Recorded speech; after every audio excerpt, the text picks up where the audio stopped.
In 1990, a war between humans and robots has left the world in chaos.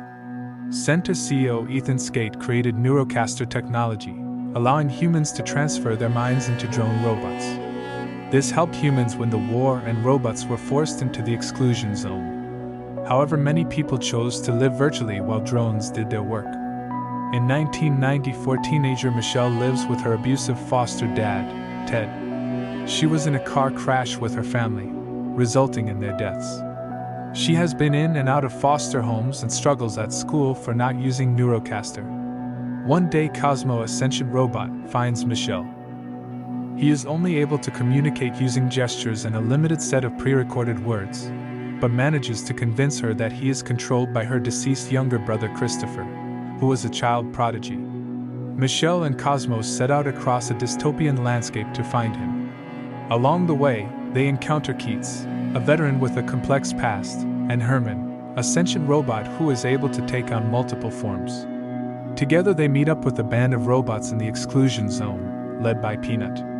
There they find Amherst, who explains that Center found Christopher in a seemingly permanent vegetative state after the accident, and discovered that they could create the Neurocaster technology by exploiting Christopher's exceptional intellect and integrating his consciousness into the Neurocaster. This technology was instrumental in giving humans an advantage during the war against the robots. However, after Christopher unexpectedly came out of his coma 13 months later, a remorseful Amherst built a way for his mind to escape.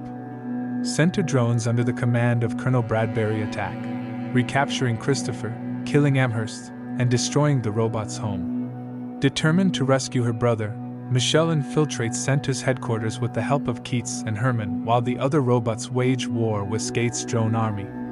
Disgusted with Skate's inhuman actions, Bradbury defects and helps Peanut to confront Skate, while Michelle discovers Christopher in a comatose state, his consciousness trapped within the Neurocaster system. In a reunion within the virtual realm, Christopher expresses his desire to be freed from his exploited existence. Respecting his wishes, Michelle disconnects him, resulting in his physical body dying. During the battle, Keats almost loses Herman when his large robot form gets destroyed by a drone robot. However, a miniature version of Herman emerges from the wreckage. Christopher's death triggers the shutdown of Center's drone operations, dismantling Skate's control and ending the exploitation of the Neurocaster technology. In the aftermath, Skate is arrested, and the world begins to rebuild from the devastation wrought by the war and corporate greed.